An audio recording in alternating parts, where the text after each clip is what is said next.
Ça a été dur, mais on l'a fait.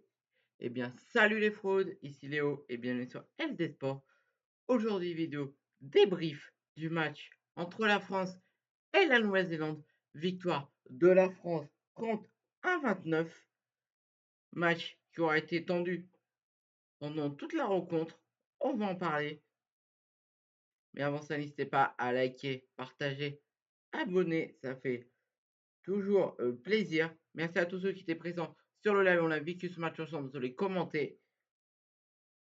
Donc voilà. Et je vous souhaite un excellent visionnage et une très belle vidéo. Donc déjà, victoire des Français, comme je vous l'ai dit en intro, 30-29.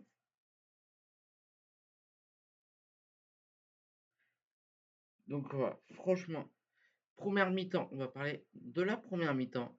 Première mi-temps compliquée pour les Français qui ont été dominés pendant les 40 premières minutes.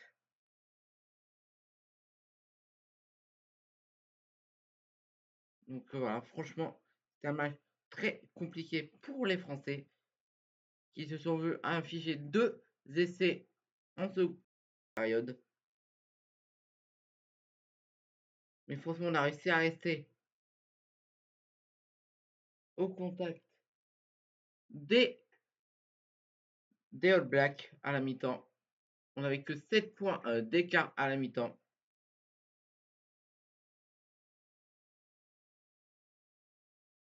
Donc voilà, franchement,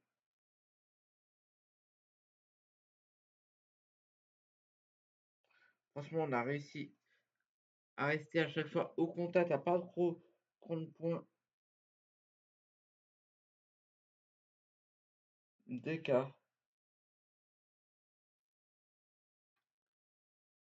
Mais en tout cas, ce qui est sûr, c'est que au retour des vestiaires pour la seconde période, on s'est réveillé, on a montré notre visage et on a réussi à égaliser à 17 partout.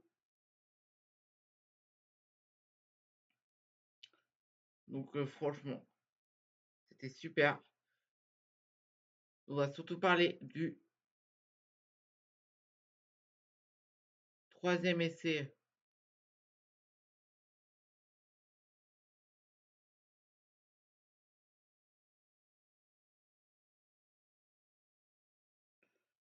Franchement,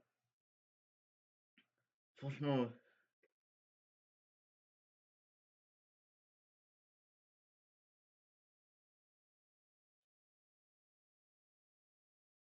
vraiment flamand. C'est un Mbappé du rugby flamand. Son essai, franchement, avec Thomas Ramos qui sous la balle au pied.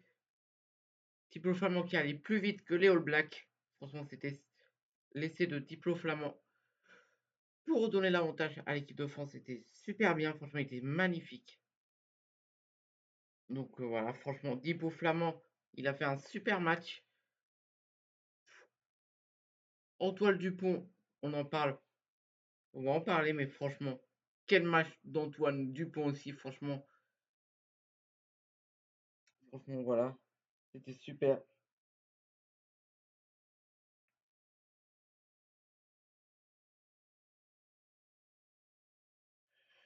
Donc voilà,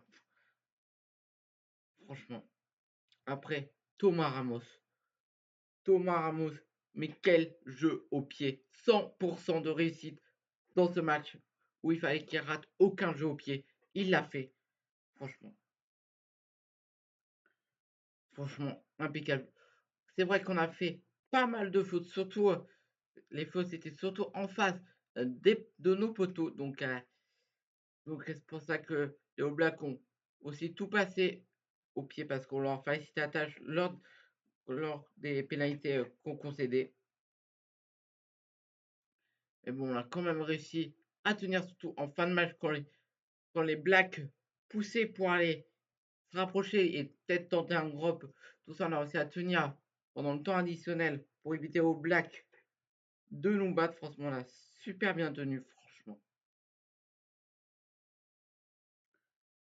Franchement, un super match des Bleus qui, qui arrive à rester invaincu dans cette tournée d'automne. une belle victoire la semaine dernière face au Japon. Là, une victoire dans la douleur, mais une victoire tout de même d'un petit point face au Black. Et donc, on va espérer que la France fera aussi bien face à l'Argentine vendredi. Donc voilà. Après, on va placer un peu des blessures. Blessures de gros.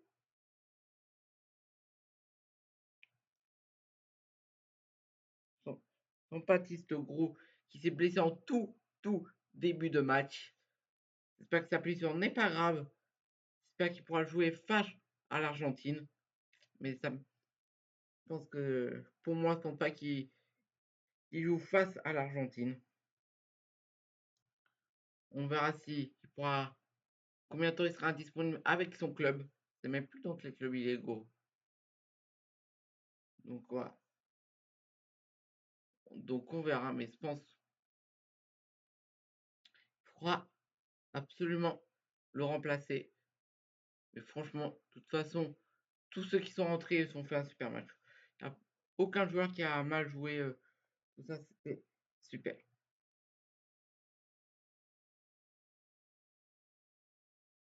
Donc voilà.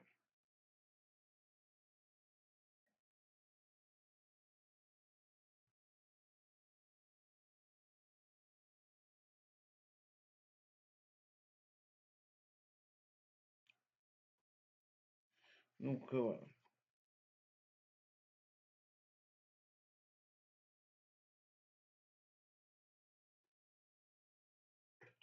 Donc voilà. Donc franchement, hâte de voir ce que ça va donner face au Japon, face à l'Argentine. Mais bon, franchement, un super match, c'est tout ce que j'ai à dire. On a galéré, mais bon, on prend la victoire et ça fait du bien. Donc voilà. Donc maintenant, on va passer au pronostic pour le match du jour qui oppose l'Italie à l'équipe de France dans les matchs de poule de la Ligue des Nations.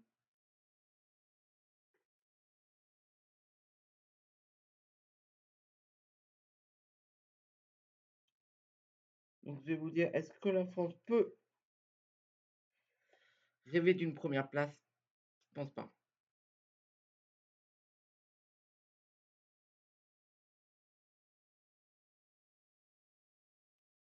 Ligue des Nations.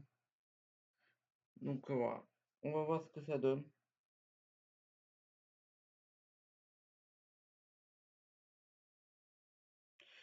Mais je pense que ça sera très compliqué pour les Français d'aller accrocher une première place. Après un match très difficile qu'on a eu contre l'heure de la première journée et en France, je pense qu'il faut. Je pense que ça va être dur pour que la France l'emporte face aux Italiens. Surtout après la prestation nulle à chier qui nous sont pondus face à Israël jeudi. Donc voilà. Donc ça sera très dur. Donc c'est pour ça que je pense partir sur une victoire italienne. Ouais, je pense que je vais partir sur une victoire italienne. Hein. Je peux pas partir sur une victoire française après ce qu'ils nous ont montré. Hein. Mais la France qui est quand même qualifiée pour les quarts de finale de la Ligue des Nations. Le tirage au sort aura lieu, je pense, début d'année. Donc j'espère qu'on n'affrontera pas l'Espagne qui reste sur une belle série d'invincibilité, soit 14, 14 matchs sans défaite. Donc c'est pour ça qu'il faudra absolument qu'on ait un bon tirage. Donc c'est pour ça qu'il faut espérer que si on gagne, on prend la première place. Mais ça m'étonnerait parce qu'on a fait un match nul. L'Italie a gagné face à la Belgique jeudi dernier. Donc voilà.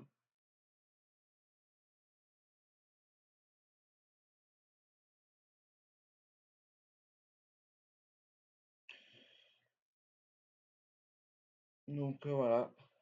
Alors ça donne quoi le groupe? On a. Ouais, c'est ça. Je pense même si on a une défense, même si on gagne, je pense qu'on sera deuxième.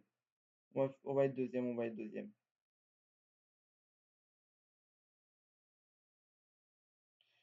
Ouais, deuxième.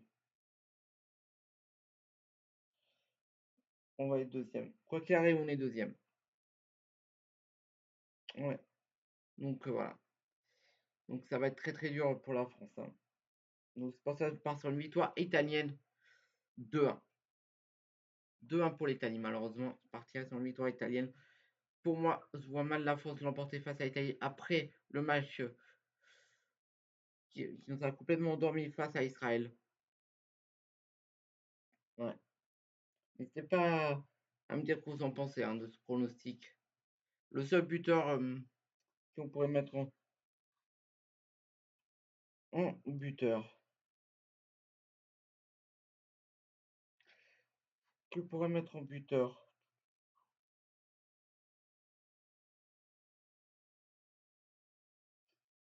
Allez, je vais mettre Dembélé. Le seul buteur français se met Dembélé. Donc moi voilà la compo pour ce match. Je suis désolé Lucas Chevalier, mais je mets Mac Mignon dans les cages. Après ce Klaus, Jonathan Klaus, Fofana, Théo Hernandez,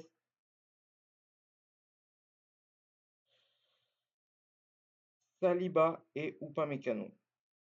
Milieu de terrain, je choisis Kamavinga, Gendouzi et Waiza Emery. Et attaquant, je mets Badre Barcola, Michael Olise et Marcus Thuram. Donc voilà, n'hésitez pas à me dire ce que vous en pensez de cette compo.